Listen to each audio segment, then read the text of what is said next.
So, hello everyone, this is Charlie Veitch coming to you from the sunny climes of northwest England. Behind me is the excellent riot footage taken by DJE Media. This is the Rotherham one. I think that's outside one of the migrant hotels. Now, there's a bit of this video because it's an hour long. It's his most popular video, and deservedly so. But check this out. Police dog takes a man. He gets taken back into the crowd. You see one of the riot shielded cops knock him over with his shield. And now two dogs are mauling him. Two doggies. Two big police German shepherds, which are trained to detain white British native people, I guess.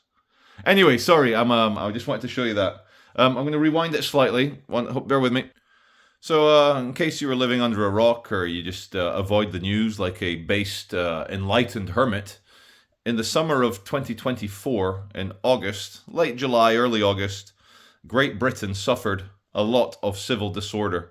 It was created by the government's lying and obfuscating of the truth and treating the masses of people in this country who are very concerned about their new neighbours, primarily in working class neighbourhoods, being unvetted, men of military age, and there is concern about the safety of young girls in this country, and it all came to a head horribly last summer when a son of a Rwandan refugee, a boy called Axel, whatever his surname is, it doesn't deserve to be said here, he's a scumbag. He went to do a massacre of a bunch of little dancing 6-year-olds at a Taylor Swift dance party. He disemboweled a bunch of little girls, killing them, and he did his very best to kill many more. And we remember the 62-year-old man who also got stabbed. He ran in there and saved the lives of those girls. I don't think he's given enough attention in the media. His name escapes me, but I've mentioned him before, the 62-year-old hero. So Elon Musk was saying civil war is inevitable at this point, and what is playing behind me is a kind of a mini insurrection, a mini civil war, but it seems like the entire West is heading into kind of civil war vibes. My allegiance, I guess, as a Western man, as a half Brazilian, half Scottish, fully Christian, fully European, because I traced my my Brazilian ancestors, and they're not native or African. They're Portuguese, European, white colonialists that went to Brazil to, subjugate the natives and start a European colony in South America, to the point where Dom Pedro, they actually moved the royal family over to Brazil for a bit when Portugal was a bit dodgy. So as a half Brazilian, half Scotsman of 100% European ancestry, I want to discuss a few of the fault lines happening. This is the identity politics. We got to say that because I am 17. This is what not these guys. What the left have done in this identity politics is that we all have to give our genetic, national, ideological credentials. Whereas in the past, you could say, "Hi, my name's Charlie, I'm drinking a beer, this is why you should listen to my fucking opinion." And that would be that. But the war in Ukraine, for example, is showing the biggest fault line between socialist left-wing Europe, who seems to have been in bed with the Biden regime, Hunter Biden, the Ukraine files. There's a lot of investment in Ukraine from these Democrat-run parties. People asking how Elizabeth Warren, who earns $300,000 a year, how she got $65 million in the bank. Whole bunch of lefties on the Democrat side, fully supporting this war. Even your humble narrator, Charlie Veitch, emotionally charged, upset, having my own personal issues with my family and access to my children. I said some ridiculous things three years ago, telling people to join the international forces of Ukraine, which I regret. Shouldn't have said it, but I did say it. The internet is forever. So all you can say is call yourself retarded and stupid, and you make mistakes. And that's fine. I hope no one on my advice went to the Ukraine, because it's not ended very well.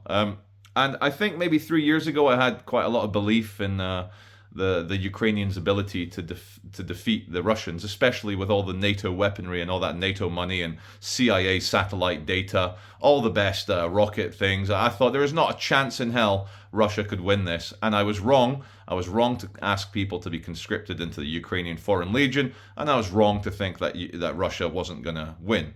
Now, how interesting, we can talk about these things as the summer riots is taking place, but massive thank you to DJE for putting himself at risk for taking, in my opinion, some of the very best war footage I've seen since Vietnam. I'm not old enough. I mean, old stuff I've watched. I'm not Vietnam era. I remember my dad getting injured in Gulf War in 1990. He, poor guy, my dad. He fell over the coffee table watching it on CNN when we were living in West Africa, and he suffered a terrible injury. And he was the first war casualty in my family, falling over that coffee table in 1990. Poor guy. So, yeah, coming back. So there's the whole Elon Musk, Donald Trump, government efficiency. And then on the other side, you've got, it seems like all of Europe, apart from Viktor Orban and some of the kind of right-wing nationalist leaders. But unlike Vietnam, funny I mentioned Vietnam, lefties in the past used to say, give peace a chance, no more war. Now you've got the righties, Donald Trump and Elon, saying no more war. And you've got the lefties saying, give war a chance, peace is bad. We've got a lot of money invested in the east of Ukraine, the whole Biden investments. I don't know if Elizabeth Warren is invested, but I'll throw her name in because everyone's wondering, how does a woman on a $285,000 salary amass $65 million in her bank? Maybe she's just very good at investing. She's a very dedicated politician, but in her hobby, she's into crypto, she's into day trading, she's like all sorts of, she's like doing like, she's doing foreign exchange, she's like making money off the kind of exchange rates. Her favorite one is cable, the British pound to the US dollar. But lefties in Europe want the Ukraine war to continue. And Donald Trump and the righties in the world are saying, enough is enough now. On both sides, enough young men, old men, middle-aged men have been blown up, disemboweled, lost their legs, lost their balls. They left all the Ukrainian women back at home as they get dragged into vans in front of their screaming mothers, sent to the front line. And so all the Ukrainian girls, women, whoever, the females are in Europe having a great time in Paris, London, New York, again, a bad peace is better than a good war.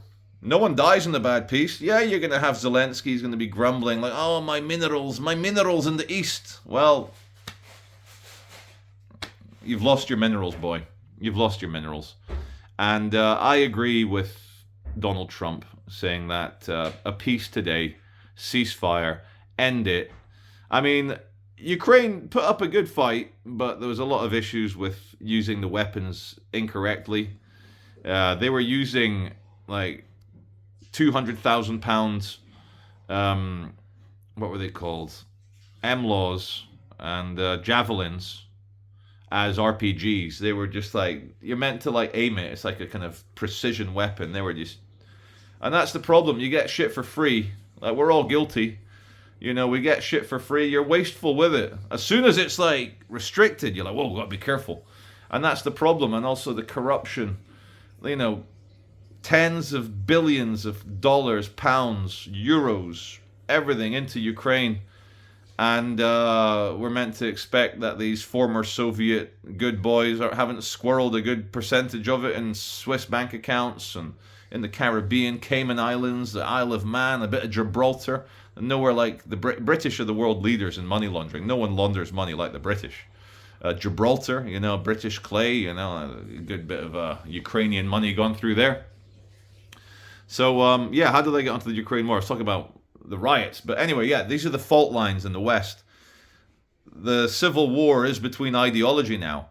And this is actually the second time I reshoot this video, so I can't actually remember if I mentioned hope not hate. But I'll come on to it again anyway. If I'm repeating myself, you can say Charlie is stupid and retarded. Look at that. He's making the same point twice.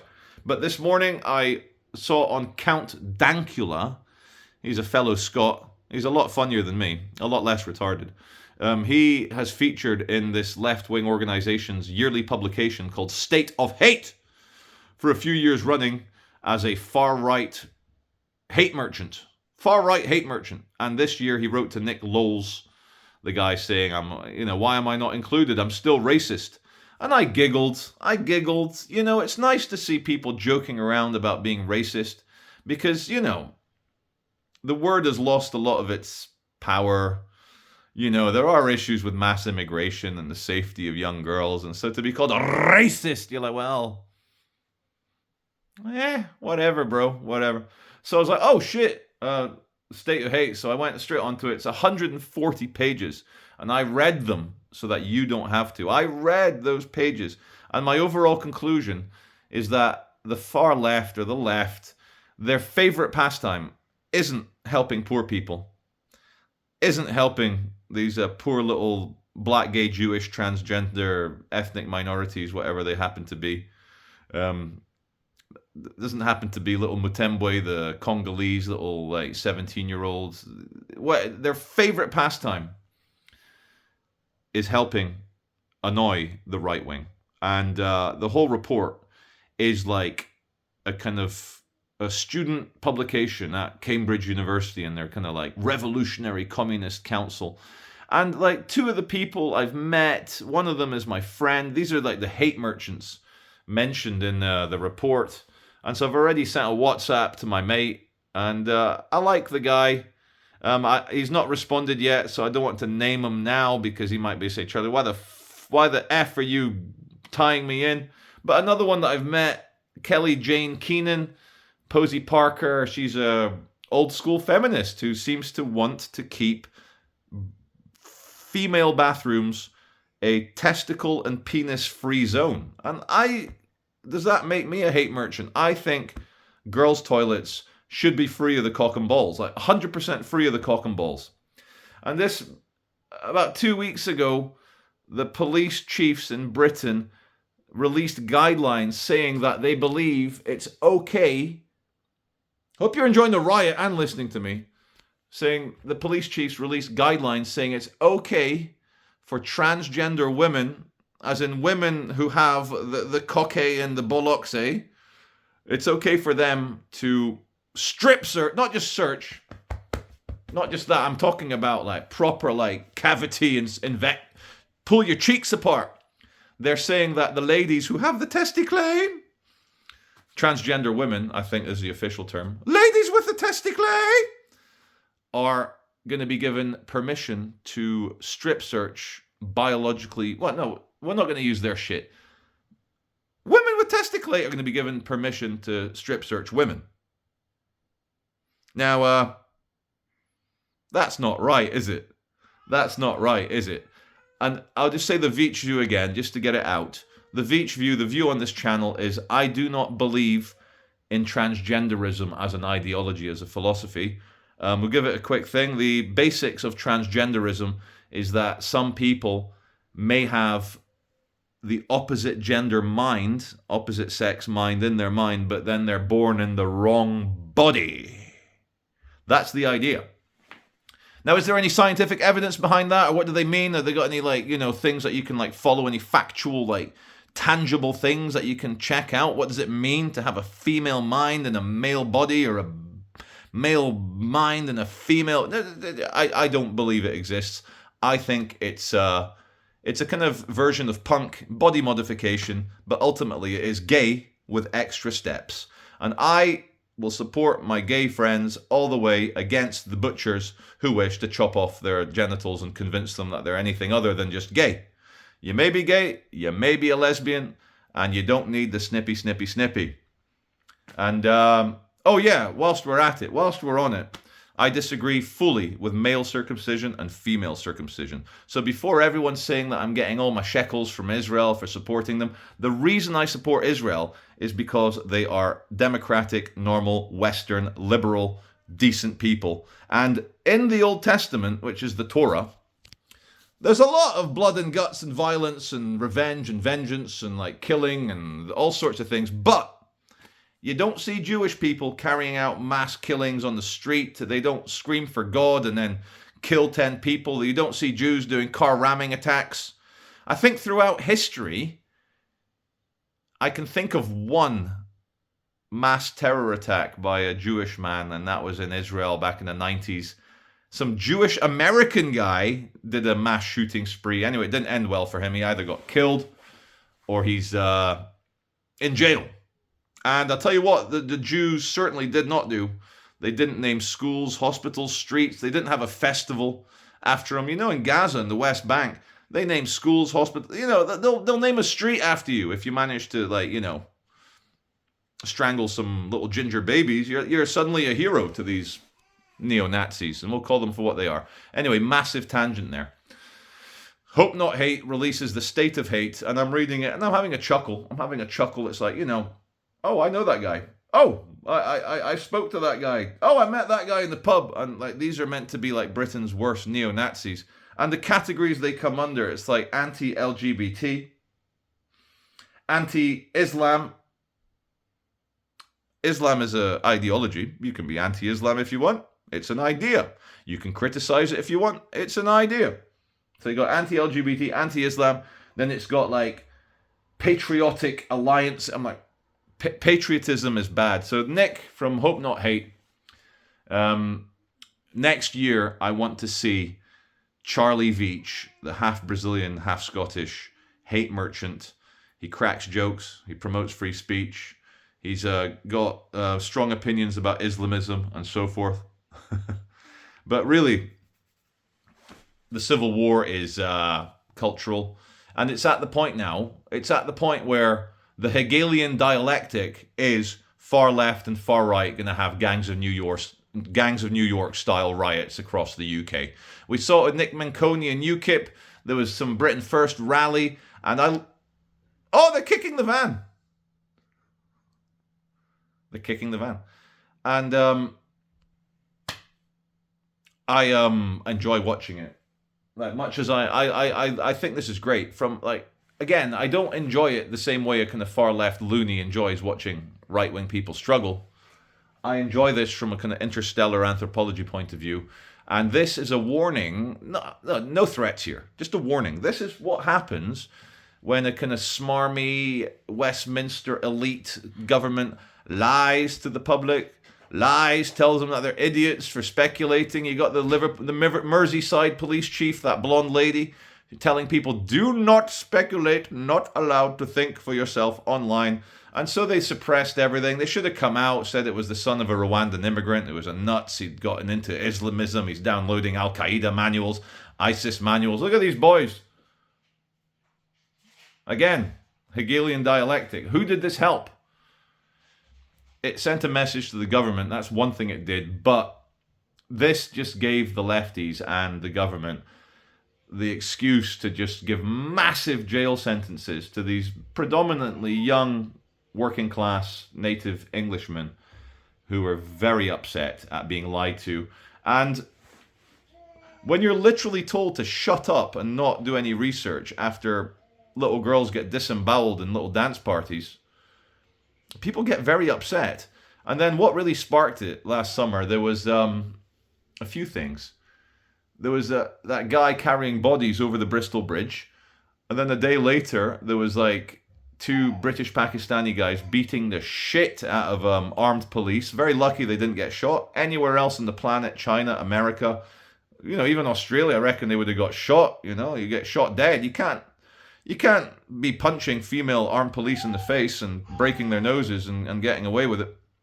So I want you all to have a very good weekend. Have a look at Hope Not Hate's release called State of Hate. And by the grace of God, I'm not in there, but I'm not a hate merchant. And again, it's important to support independent media like myself, like DJ Media, because this, in 4K or 1080p, he was live streaming. Look at the quality for a live stream. He did very well. Anyway, we'll leave them to it. This is Charlie Veitch from the not so sunny anymore climes of northwest England. I stole that from James Corbett, a guy from 15 years ago. I used to go on the James Corbett Report, and he was from the sunny climes of Japan. So anyway, that's enough of me. Have a good one.